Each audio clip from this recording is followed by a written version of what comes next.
It started as a quiet Thursday evening, gray and misty, with rain tapping against the windows in a steady rhythm that made the whole town of Cedar Falls feel heavier than usual. I had just closed my shift at the 24-hour convenience store on the corner of Elm and Main, a place that smelled permanently of fried food and stale coffee, with the hum of the neon sign outside cutting through the drumming rain. The drive home was usually uneventful, with ice about 30 minutes along a stretch of highway flanked by cornfields and dense patches of forest, but that night something about the rain made it feel oppressive, almost alive, pressing down on my chest with each breath. I started down the highway cautiously, windshield wipers swiping furiously to keep up with the heavy downpour. The road was slick and shiny, reflecting the pale orange glow of streetlights in warped, liquid patterns. Normally, the highway was nearly empty at that hour, but tonight it felt as if I was the only person in the world. A mist rose from the fields, curling along the road, and in it, shadows danced just beyond the reach of my headlights. I tried to shake off the unease, telling myself it was just the storm, the fatigue from the long shift, but the feeling clung like a second skin. About 15 minutes into the drive, I saw a figure at the side of the road. At first, I thought it was a hitchhiker, someone desperate to escape the storm. But as I drew closer, I realized this person wasn't moving naturally. It was a man, or it appeared to be, but his stance was stiff, his head tilted at an odd angle, and his clothes were plastered to his skin with rain. I slowed down instinctively, gripping the wheel tighter, trying to decide whether I should stop. My instincts screamed to drive past, but something about him made me uneasy, like the hairs on the back of my neck had been electrified. I rolled down the window and called out, "Hey, are you okay?" My voice sounded strange to my own ears, muffled by the rain. The figure didn't respond, didn't even blink. Just stood there, staring, empty eyes fixed on me, as if trying to see through me. I shut the window, my stomach tightening. This wasn't normal. I could feel my pulse in my throat, in my temples, and in my fingertips gripping the wheel. My rational mind told me it was probably someone drunk, someone stranded, but my gut screamed otherwise. Suddenly, the figure moved. Not in a normal way, he lunged toward the road faster than a human should be able to move. My heart stopped. I slammed on the brakes, tires skidding on the wet asphalt. The car fishtailed dangerously, and I clutched the wheel so tightly it left white imprints in my skin. When I looked up, the figure was gone. Just gone, as if it had never been there at all. No footprints, no splash of mud, nothing. Only the rain and the lonely highway stretching ahead. I didn't stop. I didn't even look in the rearview mirror. My foot stayed on the accelerator, my eyes darting to the sides of the road as if expecting it to appear again at any moment. The rest of the drive home was a blur of wet asphalt, my own breathing, and the relentless patter of rain. When I pulled into my driveway, soaked and trembling, the rain had eased slightly, leaving only a persistent drizzle. I bolted inside, locked the doors, and collapsed on the couch, the chill of the car still clinging to me. Sleep was impossible that night. Every crash of thunder, every gust of wind against the windows, made my heart leap. I kept thinking I saw movement out of the corner of my eye, a shadow that didn't belong, a figure standing silently in the corner of the room. But every time I turned, there was nothing. I tried to convince myself it had been a hallucination, a trick of fatigue and the storm. But deep down, I knew better. Over the next week, the feeling of being watched persisted. Doors I was certain I had locked would be slightly ajar. Lights I was sure I had turned off flickered on by themselves. Sometimes I would see a dark figure standing just outside the window, and it would vanish the instant I blinked. Friends and family noticed my anxiety, but when I tried to explain, they dismissed it as stress, paranoia, or exhaustion. I didn't argue. How could I explain something that defied reason, that didn't make sense in any logical way? One night, a few days later, the dreams began. I would dream of driving down that same highway, rain blinding me, headlights reflecting off puddles in a warped liquid pattern. And then I would see him, the same figure, standing at the edge of the road. Every dream followed the same pattern. I would slam on the brakes, the car would skid uncontrollably, and he would be there, closer than I thought possible, his hollow eyes staring into mine, whispering words I could not hear but somehow understood. "You cannot leave. Not yet." I would wake up screaming, drenched in sweat, every muscle trembling. The dreams became more frequent and more vivid.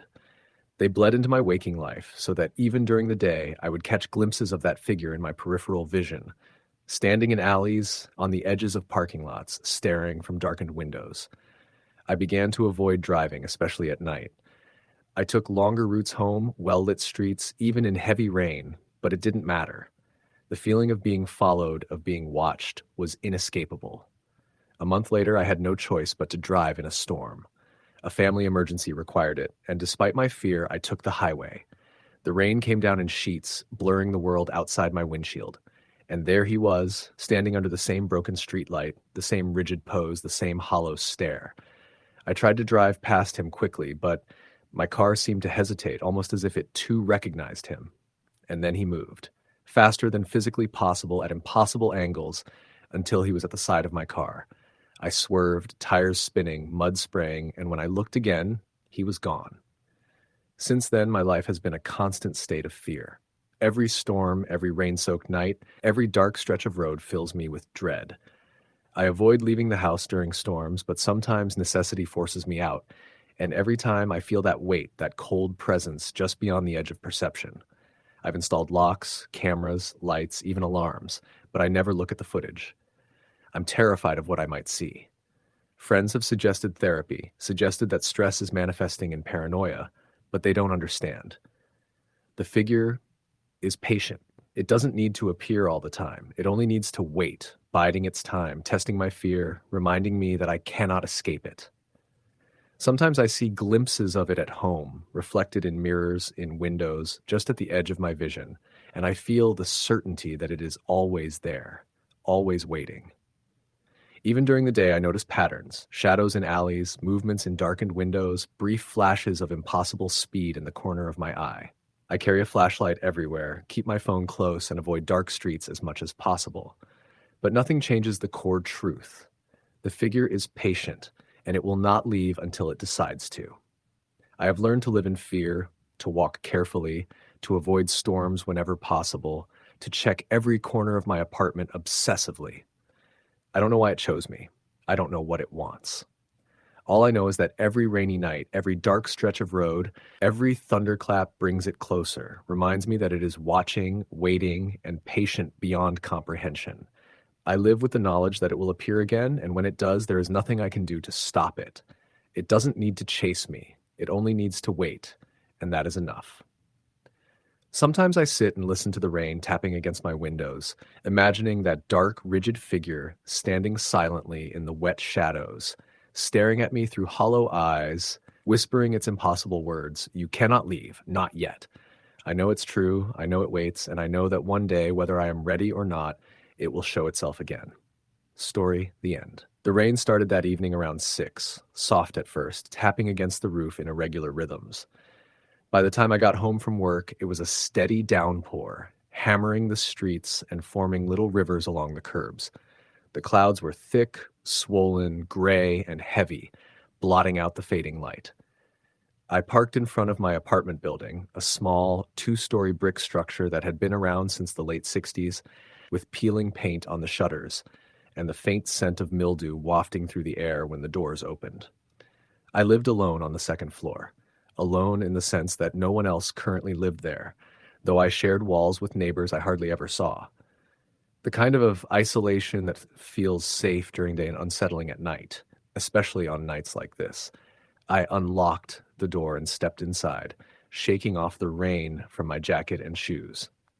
The apartment smelled faintly of damp carpet and cleaning supplies. I dropped my bag on the couch and walked over to the window to watch the rain cascade down the street. The streetlights cast a sickly yellow glow on the wet asphalt, reflecting off puddles and glinting through the trees. There was a rhythm to it, a kind of hypnotic pattern that made the storm seem alive, almost watching. I poured myself a drink and settled onto the couch, trying to ignore the creeping unease in my chest.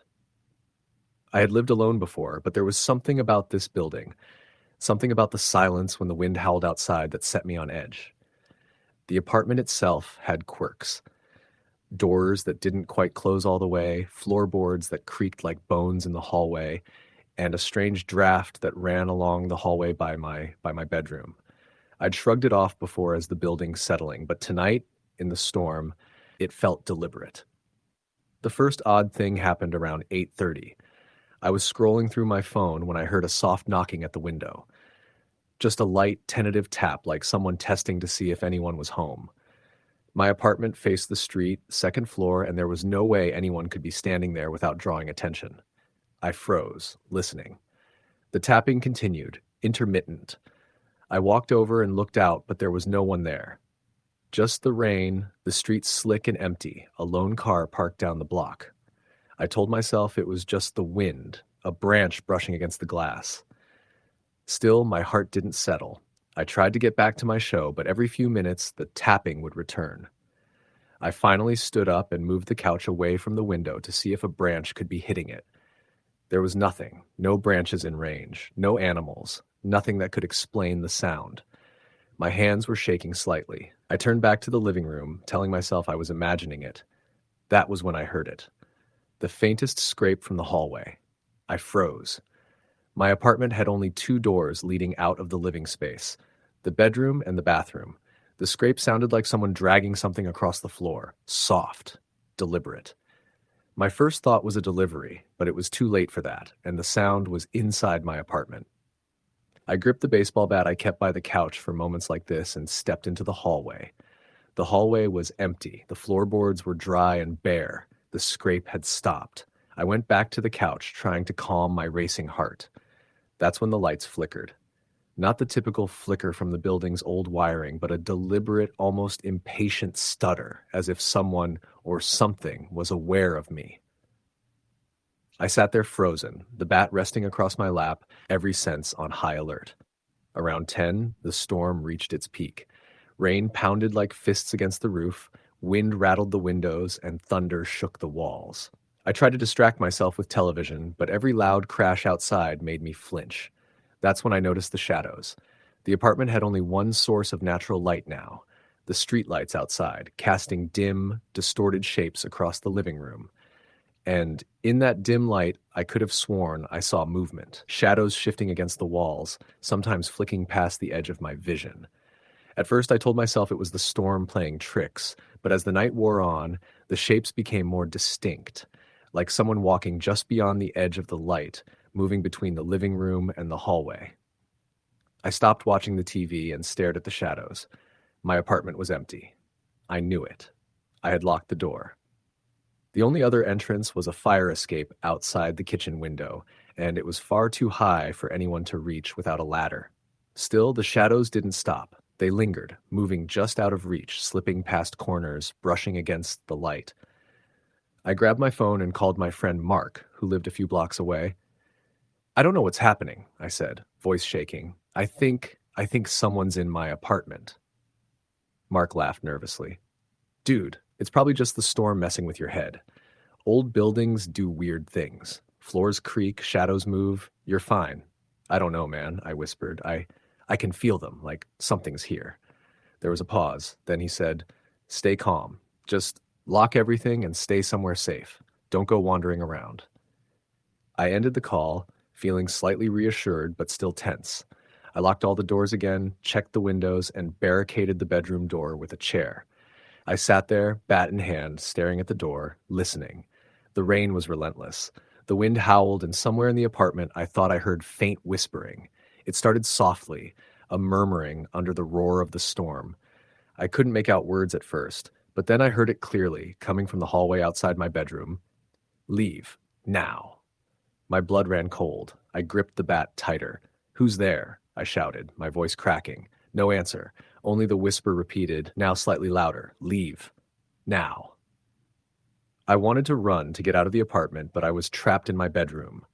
The hallway stretched between me and the door to the living room. I couldn't see anyone, but the sound was there, coming closer. My phone slipped from my hand, the screen cracking as it hit the floor. I scrambled to pick it up, staring down the hallway. And then I saw it, a shape. Thin, almost translucent, moving slowly at the far end of the hallway. It didn't walk. It glided like it was hovering just above the floor. Its form was humanoid but wrong. Elongated arms, a face I couldn't make out, just darkness where features should be. My first instinct was to scream, but no sound came out. I stood frozen, bat in hand, watching it move toward me. I don't know how long I stood there, seconds, minutes. It felt like hours. And then, as suddenly as it appeared, it was gone. The whispering stopped. The hallway was empty. My breath came in short gasps. I didn't move until the first hints of dawn began to seep through the blinds, washing the apartment in pale gray light. I left that apartment that morning. I didn't pack. I didn't check my mail. I called Mark to come help me. We drove around for hours, just trying to shake the feeling that something was following me. I didn't return that night, or any night after. Weeks later, I did some digging about the building. Stories of previous tenants came up, odd disappearances, reports of shadowy figures in the hallways, unexplained noises. Some people claimed the building itself was cursed or haunted. I never stayed long enough to experience the full spectrum of what had been reported, but I knew, without a doubt, that what I had seen and heard wasn't a trick of the mind. Even now, years later, whenever it rains, I feel it, the same tight knot in my chest, the same sensation that someone is just beyond the edge of my vision. I checked the locks twice, even in my current apartment, bat in hand, even though logically I know there's no one there. The memory is etched into me, a scar I can't shake. I've tried to rationalize it, sleep deprivation, stress, the storm, but I can't. That night was real. The shadow in the hallway, the whispers, the figure gliding toward me, real enough that I will never be able to forget it. Sometimes, in the middle of a storm, when the rain is hammering and the wind is screaming, I imagine that shape returning. I imagine it moving silently down my current hallway, just out of the corner of my eye. I tell myself it's not there, that it's impossible. And yet, I never feel fully alone on nights like that, because somewhere in the sound of the rain, in the beat of the storm, I hear it. A whisper, soft but unmistakable, telling me the same thing it told me that night. Leave now. And I know deep down, it's right. I've never gone back to that building. I've never stayed in an old apartment alone during a storm since, and I never will.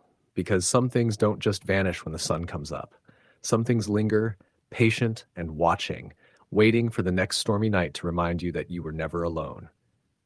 Even now, writing this, I can hear the rain outside. It's faint, but it's there, and I feel that old knot tighten in my chest. I tell myself it's just weather. I tell myself I'm safe, but I don't move. I sit, listening, because deep down I know that shadows have a memory, and they never forget. The next storm, I will not be unprepared. I will lock every door, shut every window, and keep my bat close. But the fear will be there, as it always is. Because once you've seen the darkness gliding toward you in the hallway, heard the whispers just outside your door, you carry it with you. And no matter where you go, no matter how far you run, some part of you always waits, listening for the rain. Story the end. The rain had been falling since early evening, turning the quiet streets of my small Pennsylvania town into rivers of water and shadow. It wasn't just a drizzle or a passing storm. It was one of those relentless downpours that make it impossible to see more than a few feet in front of you. The kind that presses down on your chest with every inhale, making it feel like the world is closing in. I had just left work at the diner downtown, and where the last of the evening rush had left me exhausted, my uniform damp from my wiping tables and handling hot coffee cups. The streets were empty, aside from the occasional car that sped past, splashing water across the sidewalks in a careless blur. I was walking home, taking the shortcut through an alley behind the old auto repair shop where the flickering streetlights barely pierced the darkness. I always hated this alley at night, even in good weather. There was something about it, narrow, shadowed, full of broken glass and puddles that reflected light in strange, unnatural ways. But it shaved 10 minutes off my walk, and after 12 hours on my feet, I didn't care. I pulled my jacket tighter around me, the hood barely keeping the rain off my face. That's when I heard it. A sound so soft, I almost missed it, but enough to make my stomach twist. Footsteps. Not my own, not on the wet pavement ahead, but behind me. I stopped, holding my breath. The alley was empty. My heart thudded in my chest, loud enough that I was sure anyone within 100 feet could hear it. I turned slowly, scanning the darkness. Nothing. Just the alley, puddles shimmering under the weak glow of the streetlight, and the sound of rain pattering relentlessly. I told myself it was just nerves, the long hours of work and the storm getting to me. But the footsteps continued, soft and deliberate, keeping pace with my own. Panic rising, I started walking faster, my boots splashing in puddles. The footsteps did the same.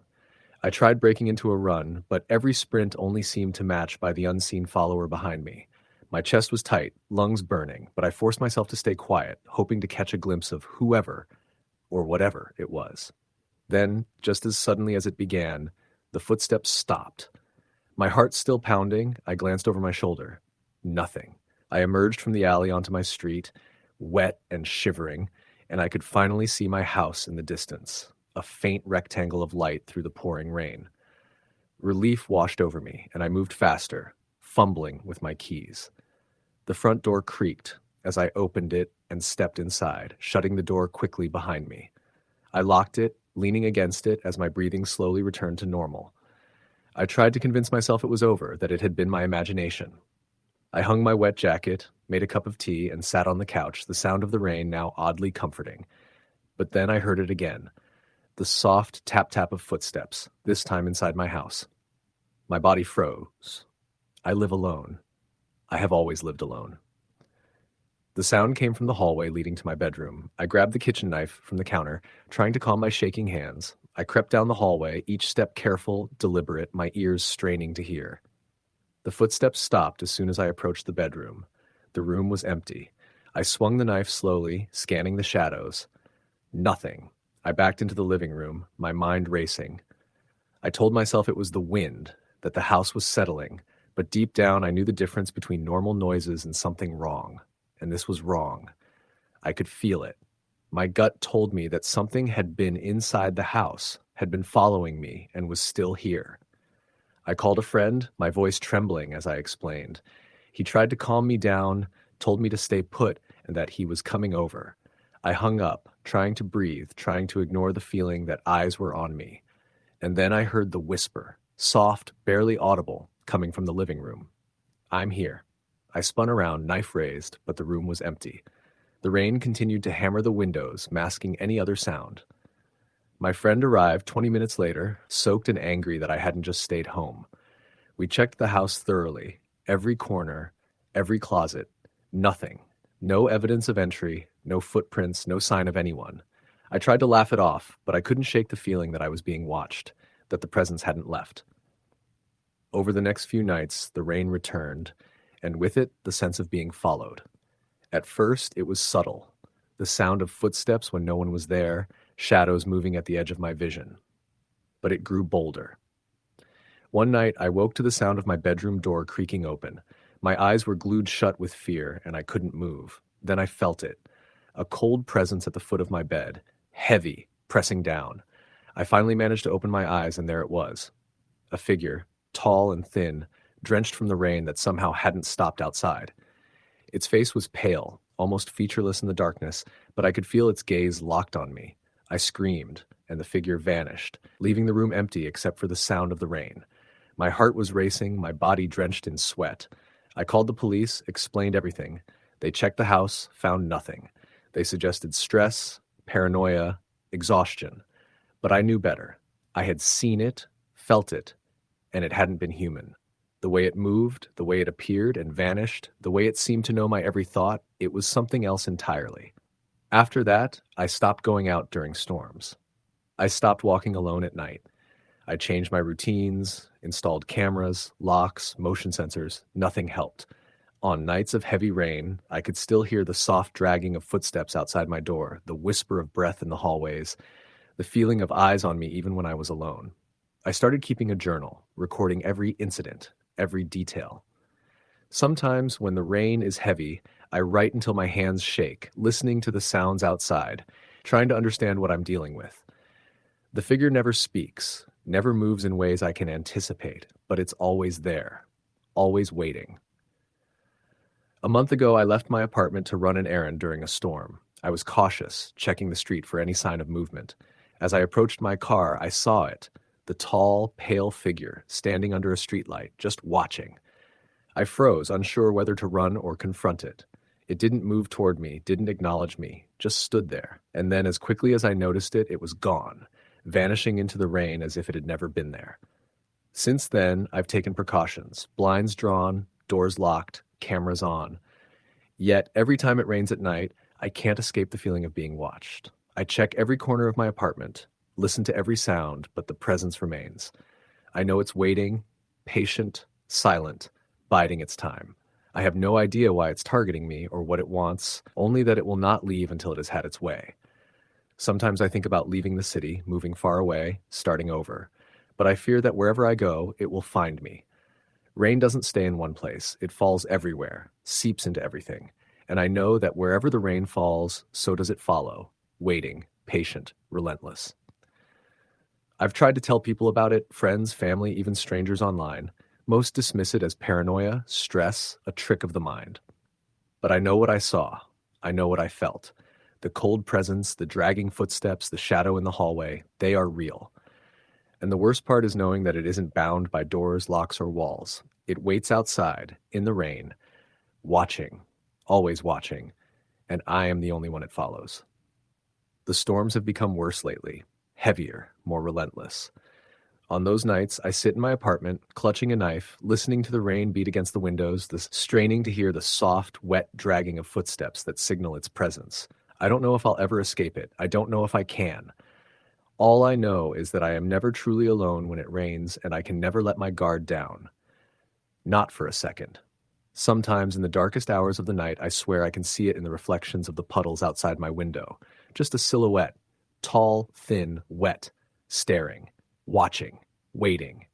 And I know that if I ever look too long, it will be closer than I think, right behind me, breathing the cold, wet air of the storm.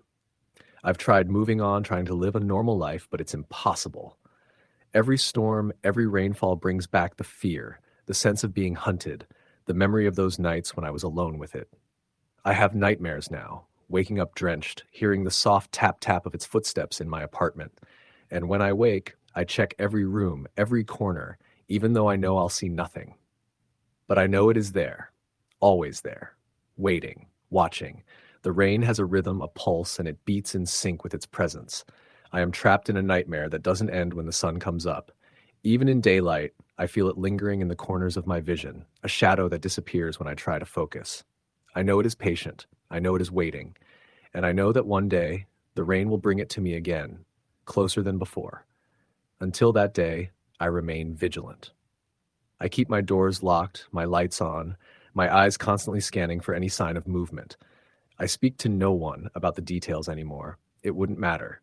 They would never understand. They wouldn't believe me. But I know the truth, and that truth is enough to keep me awake at night, listening to the relentless fall of rain and the soft, wet dragging of footsteps that promise it is never far away. I have learned to live with it, but I can never escape the fear. I can never forget the nights when the rain was more than water, when it carried the presence of something that should not exist in our world, yet does. And I know, deep down, that it will return with every storm, every downpour, every restless night. And when it does, I will be ready, but only just barely, because nothing can truly prepare you for the terror that waits in the rain. Story the end. It was raining harder than I had ever seen that night, the kind of relentless downpour that seemed to erase the world beyond the few feet illuminated by my car headlights. The storm had come out of nowhere, a late summer squall that transformed the quiet country roads into rivers of mud and water. I was driving home from a late shift at the diner, exhausted and cold, my windshield wipers struggling to keep up with the torrent. Every so often, the flash of lightning lit up the landscape, revealing the skeletal trees along the roadside and the occasional abandoned farmhouse, silent except for the patter of rain on its roof. I was about 20 miles from town when I noticed the first sign that something was wrong. A lone figure was standing at the edge of the road, drenched, waving their arm as though trying to flag me down. Normally, I would have slowed and kept driving, but something about the figure, a man, maybe in his late 30s, wearing a soaked trench coat, compelled me to pull over. I rolled down my window, letting the cold rain blow into the car, and he stepped closer, dripping onto the pavement. "Please," he said, his voice hoarse, almost a whisper over the rain. "I need a ride. My car, over there, it's stuck." He pointed to the shoulder, where a dark sedan was partially submerged in a growing puddle, its lights off. I hesitated. In times like these, people often tell stories of strangers luring others into trouble, but there was something genuine, desperate in his posture. His eyes were wide, frantic. I unlocked the passenger door and he climbed in, shivering violently. "Thanks," he muttered, rubbing his hands together. He gave me an address, a small road that I had passed countless times in the past. I nodded and drove, trying to shake off the unease that had begun to settle in my chest. The man remained silent for several minutes, staring out the window. I glanced at him occasionally, and that's when I noticed the scratches on his face. Thin red lines streaked across his cheek and forehead. He flinched slightly whenever the wipers struck, as if the rain itself hurt him. The road twisted sharply, disappearing into dense woods, and the rain intensified. My tires splashed water up onto the windshield, momentarily obscuring my vision. Then, as I rounded a bend, I saw something that made my blood run cold. Another figure was standing in the middle of the road ahead, completely still, arms outstretched, blocking my path. I slammed on the brakes, skidding into the muddy shoulder, heart pounding. The figure didn't move, even as I honked and swerved slightly. The man in my car leaned forward, eyes wide. That's not him," he said, his voice trembling. "That's not him." I looked at him, confused. "What are you talking about?" I asked. He didn't answer. Instead, he leaned back into the seat, and I saw it then. His expression had changed. There was a flicker in his eyes, something unnatural, almost predatory. I wanted to tell myself it was just the rain, the shadows, the exhaustion, but there was a cold certainty creeping into my bones that told me otherwise. I tried to turn around to head back to the main road, but the car wouldn't start. The engine sputtered and coughed, refusing to turn over. Panic gripped me, and I slammed my hands against the steering wheel. That's when I realized that the figure on the road was gone. 1 second, it had been blocking my path. The next, it had vanished as though it had been never there. I could feel the hair on the back of my neck standing up. My passenger said nothing, just stared straight ahead, hands gripping the seat. Finally, after what felt like hours, the car started with a shudder. I floored the accelerator, taking the next turn sharply, desperate to get away. My mind raced with questions. Who was that man? What did he mean about not him? And why did the figure on the road vanish as if it had been a mirage? I tried to shake it off, blaming it on exhaustion, on the storm, but a deep sense of dread settled in my chest, a gnawing that I couldn't ignore. The road to the address the man had given me was narrow and overgrown. I could barely see the pavement beneath the water, and the trees leaned in overhead, their branches clawing at the car as if trying to pull it into the darkness. Finally, I reached a small clearing where a dilapidated house sat, half hidden by ivy and rain. The man reached for the door handle. Before he could open it, he turned to me and said something that made my stomach drop. Don't come inside." I froze. "Why not?" I asked. He didn't answer. Instead, he opened the door and slipped inside, disappearing into the dark interior. I sat there, gripping the steering wheel, debating whether to follow him or drive away. Then I heard it. A low, guttural growl coming from the house, accompanied by the sound of something heavy moving across the floorboards. My instincts screamed at me to leave, and I did. I slammed the car into reverse, fishtailing down the muddy road until I could finally merge back onto the main road. As I drove away, I glanced in the rearview mirror and saw something that made my blood run cold. The man was standing at the doorway of the house, watching me, but his face was wrong. His features had twisted into something inhuman, mouth stretched unnaturally, eyes black and empty. I didn't stop until I reached the first gas station I could find. I parked under the harsh fluorescent lights, still shaking, and tried to call the police. The line was dead. My phone battery was nearly gone, and every text I sent went unanswered. The rain had finally eased into a light drizzle, but the sense of being watched didn't fade. I stayed in the car for hours, trying to convince myself I had imagined it all. But deep down, I knew I hadn't. The next morning, when I returned with daylight, the house was gone. Not abandoned or boarded up. Completely gone. The clearing was just a patch of wet grass and mud, no sign that a house had ever been there. I drove around the area, asking locals if they knew anything about a man in a trench coat or a house in the woods, but no one remembered anything unusual. It was as if the storm had swallowed everything, including my sanity. Weeks passed, and life returned to normal on the surface. I kept my distance from the country roads at night, always checking my rearview mirror, always listening for footsteps behind me. Then, one evening, the rain returned. Light at first, then a steady drizzle that soon turned into a downpour. I had stopped at a convenience store to grab coffee, and as I got back in my car, I noticed something in the reflection of the rearview mirror. A figure standing at the edge of the parking lot, trench coat dripping wet, hand raised in a slow, deliberate wave. I froze, heart hammering. The figure didn't move closer, didn't approach, but just stood there, watching me. I started the car, inching backward, then forward, trying to keep it between me and the figure. When I finally looked again, it was gone. But I knew it hadn't left. It never leaves. That night, as I drove home, the rain pounding against the windshield, I couldn't shake the feeling that he was following me, just out of sight, always watching, always waiting for the next rainy night to appear again. From then on, I never traveled those roads alone in the rain.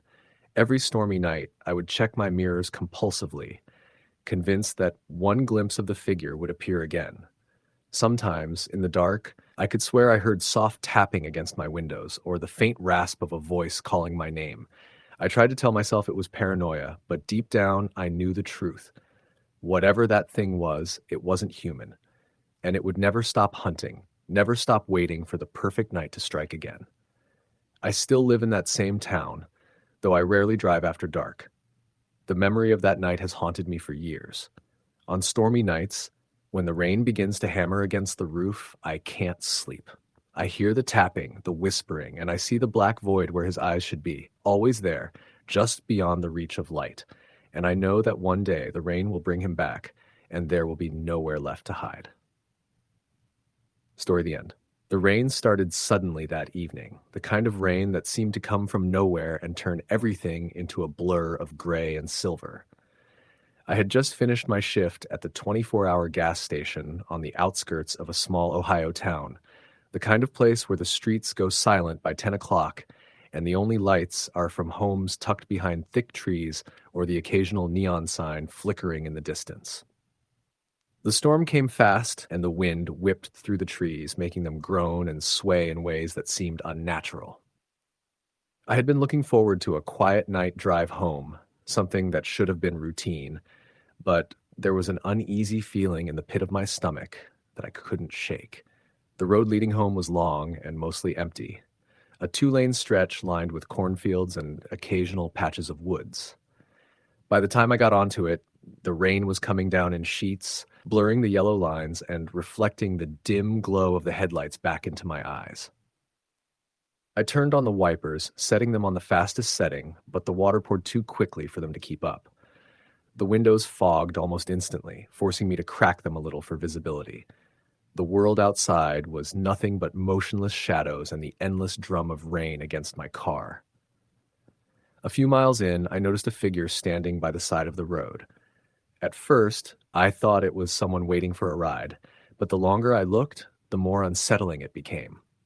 The figure wasn't moving at all, just standing there under the weak light of a flickering street lamp. I slowed down, squinting through the rain, but couldn't make out any features.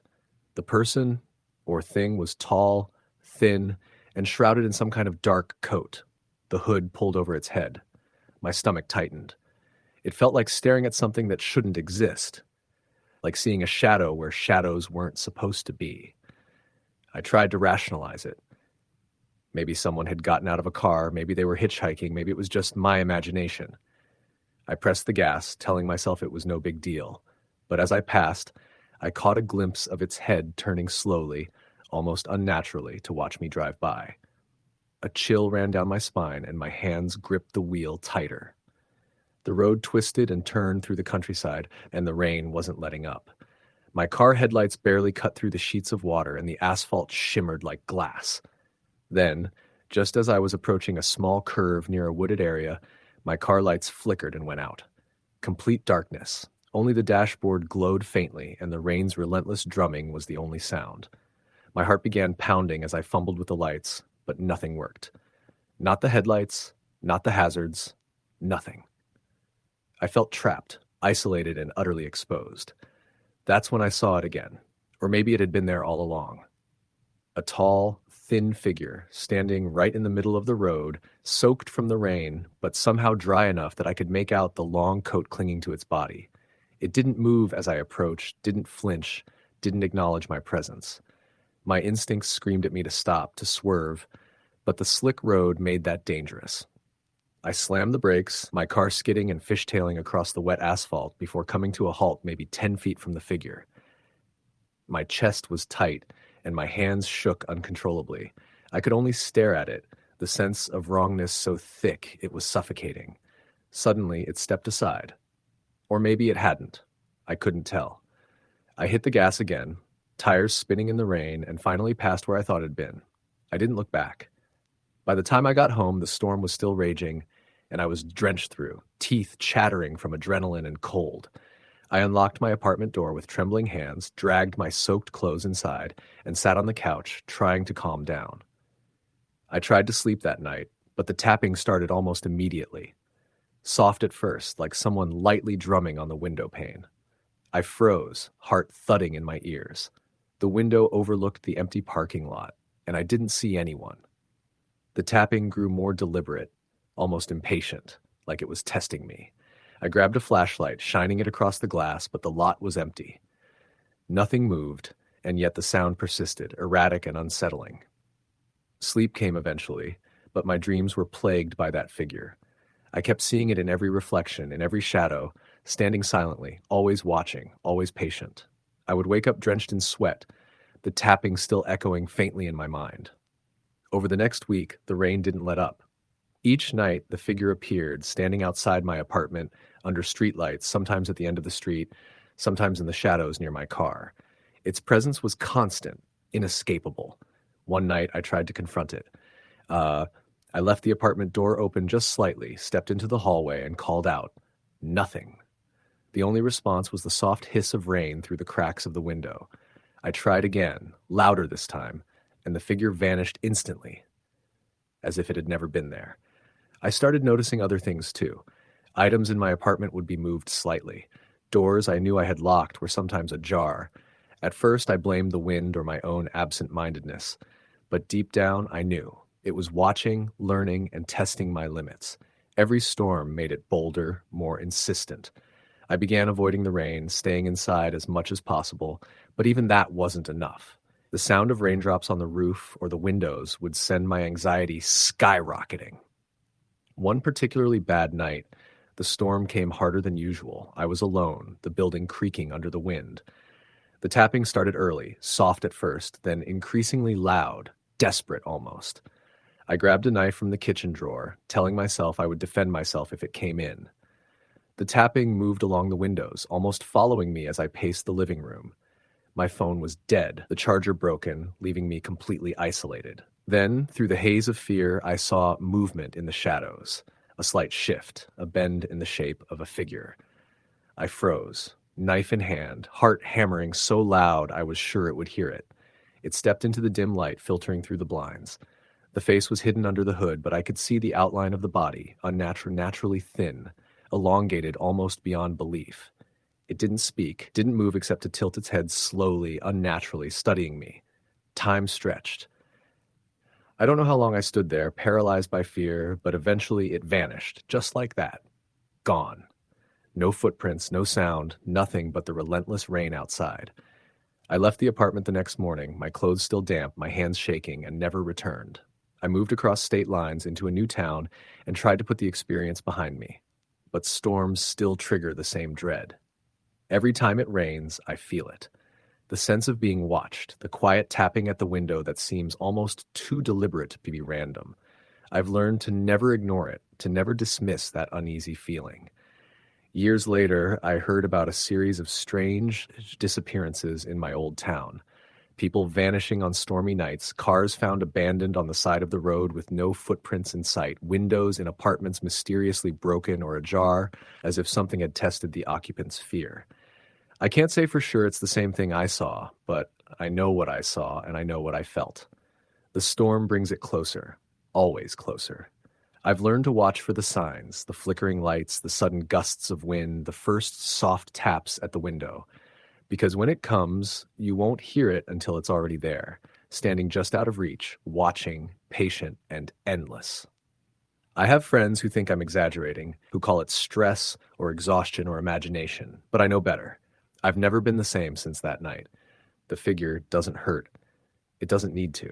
Watching is enough. Waiting, learning, and knowing I can't escape.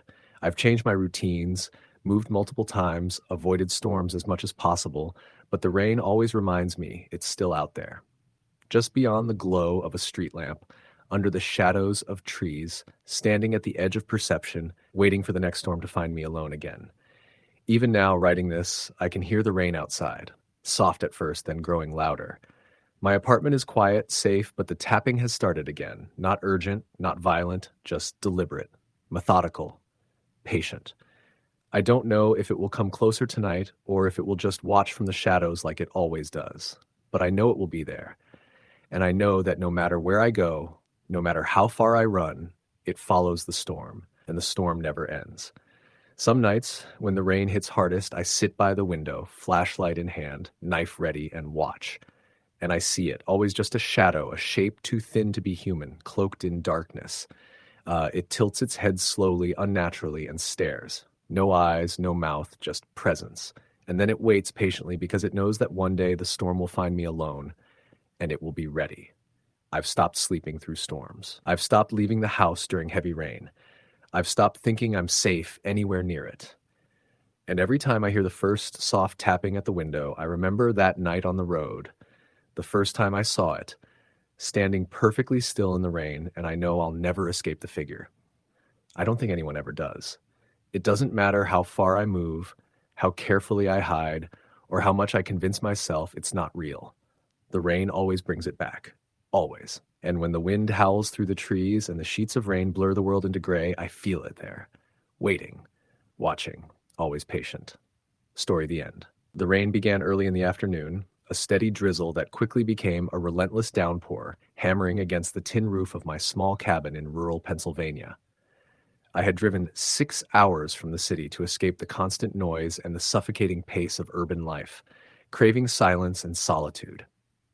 The cabin sat at the end of a narrow dirt road, surrounded by dense woods, with no neighbors for miles. It was the kind of place where even a small noise in the night could feel amplified, a place where the forest itself seemed alive. By late afternoon, the storm had intensified. The rain lashed against the windows, and gusts of wind made the trees sway violently, their branches scratching against the cabin siding. I had settled in for the evening, building a fire in the stone fireplace and pouring myself a glass of whiskey. The storm was mesmerizing at first, almost calming, but as the light faded, the shadows inside the cabin began to shift in strange, almost imperceptible ways. I shook my head and blamed my imagination, telling myself the isolation and the storm were playing tricks on me. Around 7 o'clock, as the darkness deepened, I heard a knock at the front door. I froze, my stomach tightening. The cabin was in the middle of nowhere, and the nearest neighbor was at least 2 miles away. I called out, "Hello?" But my voice sounded small, almost swallowed by the roar of the storm. No reply. The knock came again, deliberate, slow, almost casual. I crept toward the door, peering through the small window. The porch was empty, slick with rain, and the trees swayed wildly in the wind. I stepped back and locked the door, my pulse hammering in my ears. I tried to convince myself it was just someone lost in the storm, perhaps a hiker or a traveler seeking shelter, but the odds seemed slim. I returned to the living room, trying to focus on the fire, the warmth, anything that could distract me. Then I heard it again, a faint scratching coming from the corner near the kitchen window. I froze, holding my breath. The sound was slow, deliberate, too precise to be a branch swaying in the wind. My hands trembled as I grabbed a flashlight and crept toward the noise. The beam cut through the darkness, illuminating nothing but wet grass and swaying branches. I exhaled shakily and backed away, heart racing. By 9 o'clock, the storm was at its peak. Lightning flashed, casting eerie shadows across the cabin, and thunder rattled the walls.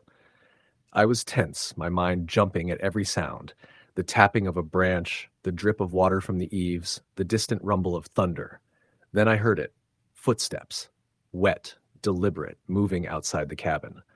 They circled the house slowly, pausing at times, then continuing in a pattern that made my stomach twist with fear. I gripped the baseball bat I kept near the couch, every nerve on edge. The footsteps stopped at the back door, followed by a faint, almost imperceptible scratching. I backed into the corner of the living room, listening. My mind raced, imagining every horror story I had ever read, every warning about being alone in the woods during a storm. I wanted to call the police, but there was no cell signal in the area. Panic set in, and I realized how isolated I truly was. Hours passed, the storm relentless, the cabin alive with sounds that didn't belong. The knocking and scratching recurred at irregular intervals, and I began to hear whispers, soft and wet, unintelligible but insistent. I kept the lights on, the bat closed, and tried to stay awake, but exhaustion eventually claimed me. I slept fitfully, dreams filled with dark figures and wet, clawed hands reaching for me from the corners of the room. Around 2 in the morning, I woke to movement in the hallway, slow, deliberate, wet footsteps.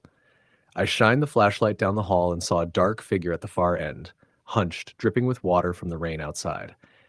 Its face was impossible to make out, a void where features should have been. My heart leapt and I screamed, but the sound seemed swallowed by the storm. The figure tilted its head, and I heard it whisper, "You shouldn't be here." I bolted to the bedroom, slamming the door and barricading it with a chair. The scratching began immediately on the other side of the door, wet, insistent, moving in circles. I backed into a corner, shaking, trying to control my breathing. Minutes stretched into hours. I don't know if I slept again or just dozed, but when I woke, the storm had passed and the cabin was silent. The next morning, the porch was empty, but wet footprints led from the door into the woods, elongated and irregular, as if something had walked on the tips of its toes. I called the local sheriff, who came to investigate. They found nothing, no evidence of anyone or anything being inside the cabin. I tried to explain what I had seen, but my words sounded irrational, even to me. Days turned into weeks. The cabin felt different, heavier somehow. Shadows lingered longer than they should, and the whispers returned at night, soft and patient. I kept a journal, documenting every sound, every shadow, every movement. I installed cameras, but the footage was disturbing. Shapes moving in impossible ways, flashes of dark figures standing in corners, disappearing whenever I tried to focus.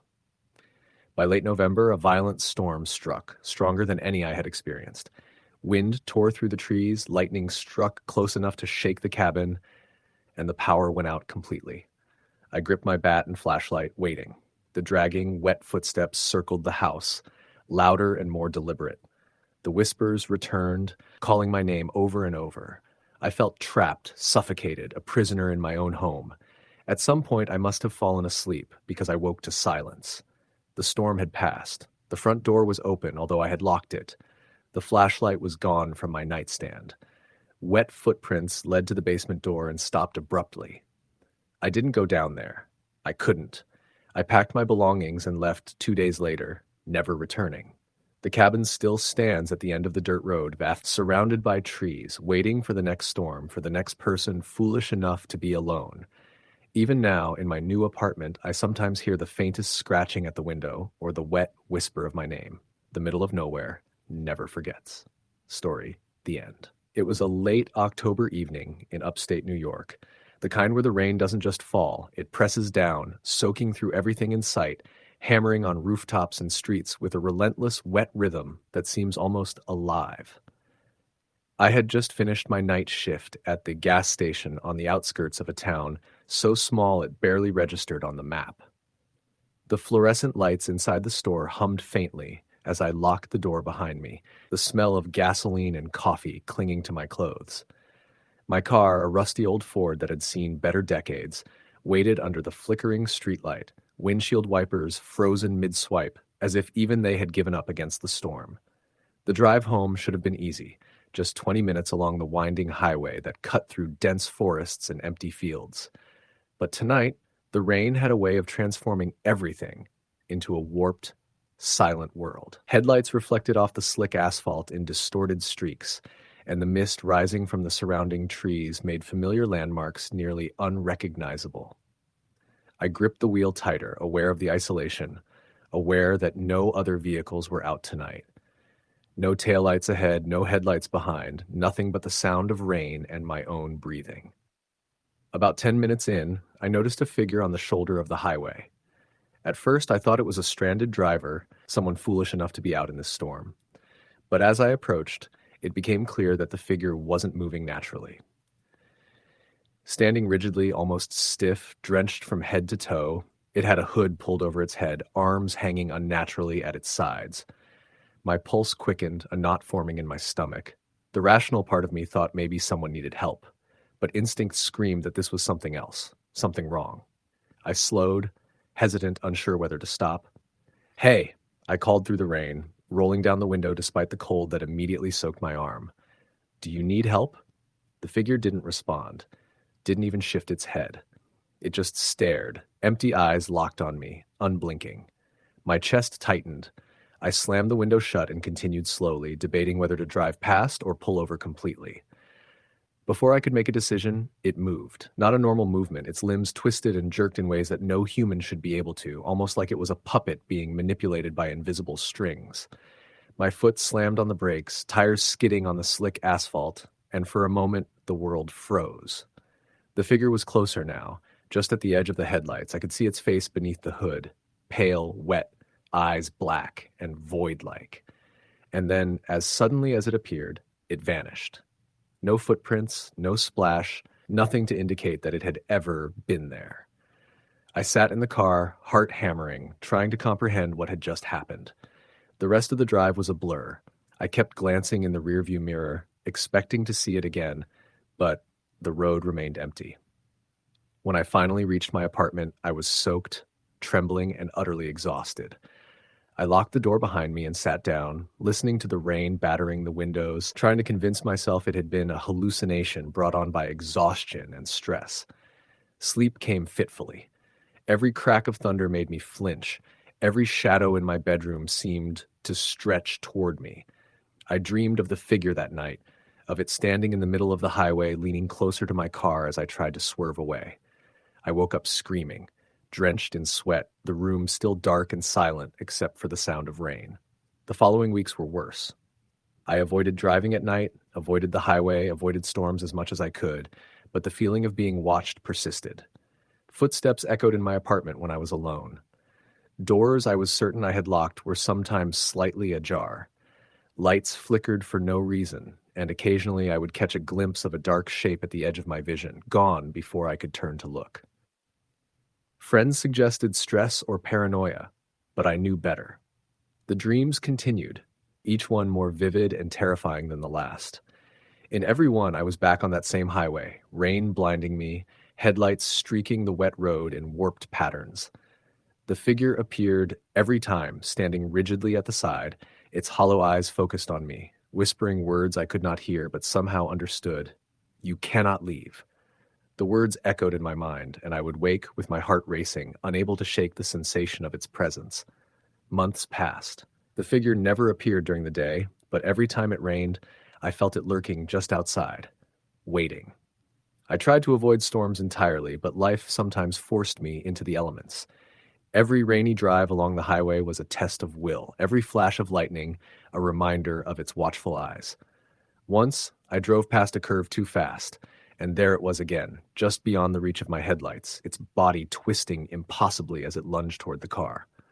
I swerved off the road into the muddy ditch, tires spinning, and when I looked back, it was gone, leaving only the storm. I began taking precautions, installing extra locks, keeping lights on at all times, carrying a flashlight everywhere, and never leaving my apartment when the rain started. But it was always there. I could feel its presence pressing against me, patient, silent, unyielding. Sometimes I glimpsed it reflected in windows or mirrors, just at the edge of vision, and I froze, knowing it was watching, waiting for the right moment. Friends and family noticed my withdrawal, my anxiety, my obsession with storms. They tried to convince me to see a therapist, to take a break from work, to step away from my fears. I didn't argue. I couldn't. How could I explain the figure that appeared on the highway, the impossibility of its movements, the certainty that it would appear again? No one could understand. One night, the dreams became nightmares. I was driving through sheets of rain, car fishtailing, heart hammering, when it appeared directly in front of me. I couldn't brake. I couldn't swerve. I could only watch as it leaned closer, eyes black, empty, staring into mine, whispering the same impossible words: "You leave. You cannot yet." I woke screaming, sheets soaked with sweat, unable to breathe, knowing that the nightmare wasn't just in my mind, it was waiting for me in the storm. I stopped driving on the highway completely. I avoided any storm, any wet night. I began recording the rooms of my apartment, setting up cameras in every corner. But I never watched the footage. I feared that I would see it, standing silently in the corner, the black eyes fixed on me, waiting. I began to live in a constant state of alert, checking locks, checking shadows, checking every reflection for signs of it. It's been years now. The rain still terrifies me. Every stormy night brings back the memory of the first time I saw it. The figure standing rigidly in the rain, moving in impossible ways, eyes hollow and unblinking. I know it hasn't gone away. I know it is patient. I know it will appear again, and when it does, there will be nothing I can do to stop it. Even now, when I sit by my window, listening to the rain tapping against the glass, I feel its presence just beyond the edge of perception. The figure waits, patient, silent, and impossible to escape. I can hear it in the storm, whispering from the shadows, "You cannot leave, not yet." I know it is true, and I know that one day, sooner or later, it will return, closer than I can imagine, and I will have nowhere left to hide. Story the end. The rain started as I was leaving work that night, a sudden downpour that seemed to appear from nowhere, transforming the streets into rivers and the darkened parking lot into a blur of reflected lights. I had just finished a late shift at the diner I worked at in a small town in Pennsylvania, a sleepy place, the kind of town where everyone knows everyone, and the loudest noise on a normal night is the occasional bark of a dog in the distance. But tonight, with the storm roaring in and the wind bending the trees, the town felt completely alien, like it had been swallowed by darkness and water. I grabbed my umbrella, though it did little against the force of the rain, and jogged to my car, my shoes squishing against the flooded asphalt. I fumbled with the keys, wet gloves making it difficult to turn the lock, and finally collapsed into the driver's seat, slamming the door shut behind me. The rain pelted the roof and windows with an almost violent insistence, a rhythmic hammering that made it impossible to think clearly. I started the engine, and the heater began to fight against the damp cold seeping through my clothes, but it was a losing battle. The road leading home was desolate, winding through fields and patches of thick forest. Streetlights were sparse, and those that existed flickered in the storm, their weak beams bending through the rain like ghosts. As I drove, the wipers struggled to keep up, smearing the water across the windshield. It was in that blur, about a mile down the road, that I saw him, or it. A figure standing at the edge of the woods, close enough to the road that I could see the wet sheen of its coat. At first, I thought someone was walking home, maybe stranded by the weather, but the figure didn't move. It just stood there, utterly still, facing the road as if it had been waiting for me. My hands tightened around the steering wheel, and I told myself to keep going, that it was probably a man taking shelter from the storm, or maybe even a trick of the shadows and rain. But as I passed, I swear I saw the head tilt slightly, almost unnaturally, as though it had recognized me, and a chill ran down my spine. I sped up, trying not to look in the rearview mirror, though a part of me wanted to see if it would follow. The road twisted and narrowed as I pressed forward, the rain relentless, the darkness all-encompassing. A few minutes later, the headlights flickered and then went out. The engine continued to run, but the car was now completely black except for the faint glow of the dashboard. I froze for a second, panic rising. My hands shook as I tapped the headlight switch and hazard lights. Nothing. The storm outside seemed louder than ever, every raindrop slamming against the metal roof with a deafening rhythm. That's when I saw movement in the shadows just ahead. It was on the road now, a thin, elongated figure, drenched by the rain but somehow perfectly defined against the darkness. I slammed on the brakes, the car skidding on the slick surface, heart hammering. The figure didn't flinch, didn't move aside, just stood there, tilting its head slowly, unnaturally, watching me. I floored the accelerator, tires spinning, heart in my throat, and finally passed it. A mile further, I finally reached a section of road with functioning streetlights. I dared a glance in the rearview mirror, but it was gone. My pulse didn't return to normal for hours. When I got home, the storm hadn't relented. I was soaked, shivering, and my small apartment felt suffocatingly quiet, except for the rain drumming against the windows. I tried to shake off the unease, telling myself I had seen a person, nothing more. But then came the tapping, a soft, irregular tapping at the window. I froze, eyes locked on the glass. My apartment was on the second floor. There was no way anyone could have reached it. Yet the tapping persisted, hesitant but deliberate. I grabbed a flashlight and shone it across the window. Nothing. Not a shadow, not a person, not even a stray branch. Sleep didn't come easily that night. Every time my mind drifted, I heard it again. The tapping, soft at first, then persistent like someone running a fingernail along the glass. In my dreams, I saw the figure from the road, closer now, inside the apartment, tilting its head and watching silently. I woke drenched in sweat, heart racing, convinced I wasn't alone. The nights that followed were worse. Every time it rained, the figure returned. Sometimes I saw it outside, standing under streetlights, thin and hunched, always watching. Other times I would see fleeting shadows moving just beyond my vision. I began noticing small things in the apartment, doors slightly ajar, items displaced, faint scratches on the walls. At first I rationalized it. Wind, exhaustion, my imagination. But deep down I knew it was the same presence. Always patient, always observing, never aggressive, but omnipresent. One night during a particularly heavy storm, I decided I couldn't hide any longer. I opened the window slightly, just enough to speak, and called out, "What do you want?" The storm raged, but there was no response, just the soft hiss of rain through the gaps. Then, in a moment that made my blood run cold, I felt a presence behind me. I turned slowly, and there it was, just inside the shadow of the apartment, tall, thin, hooded. It didn't move, didn't speak. It simply tilted its head, unnaturally, studying me. I couldn't move, couldn't scream. Minutes, or maybe hours, passed. Then it vanished. Just like that. No footprints, no sound, nothing. I left the apartment the next morning, my clothes still damp, hands shaking. I moved across town and then across the state, changing jobs and apartments, trying to escape. But the rain always reminded me. The first soft tapping, almost delicate, always brought the memory back. The figure, standing perfectly still in the rain, watching. Years later, I learned about other incidents in that town. People disappearing on stormy nights, cars found abandoned with no tracks, apartments left with windows mysteriously open or doors unlocked. I don't know if it's the same figure, but I know what I saw, what I felt. The storm brings it back. Every time it rains, I feel the same unease, the same vigilance. I never sleep through storms anymore. I never drive alone in heavy rain. I never ignore the sound of tapping at the window, no matter how faint. Even now, in my new home, when the rain hits the roof and the wind bends the trees, I feel it. Waiting, watching, patient.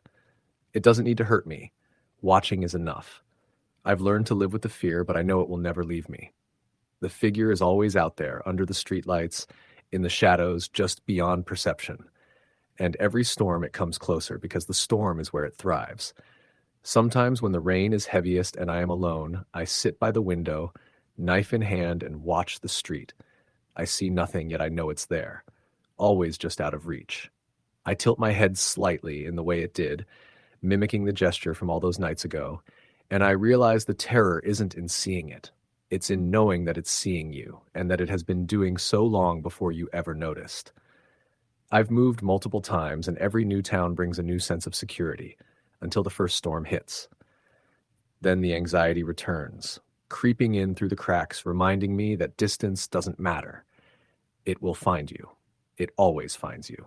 I have learned the patterns, the warnings, the signs, flickering streetlights, sudden gusts of wind, the first soft tap on the window. These are the moments to watch, to wait, to prepare. Because when it arrives, it does not announce itself. It is already there. I can't sleep during storms. I don't drive in them anymore. I have changed my routines entirely, avoiding the rain at all costs. And yet, every time I hear it, the soft tapping at the window, the sound of footsteps that aren't there, the sudden shift in the air, I feel it, watching, patient, knowing. I don't know what it is, and I don't know what it wants. I only know that it will come, and that when it does, hiding will not save you. Sometimes late at night, I will look out the window, just a crack, and there it is. A shadow, elongated, thin, cloaked in darkness, standing at the edge of perception. It tilts its head slowly, unnaturally, and stares. No eyes, no face, just a presence, and I know with a certainty I cannot explain that it has been waiting all along for the storms, for the darkness, for the moment when I am most vulnerable. I have tried to tell people, but no one believes me. They think it's stress, imagination, a nightmare brought on by exhaustion, but I know better. The storms have never lied, the tapping has never lied, and the figure has never lied. It is patient. It waits, it watches, always. Even now, as I hear the first drops of rain on the roof, I feel the same dread, the same vigilance. I know what will come, and I know that, just like every other storm, I will not be alone. Story the end.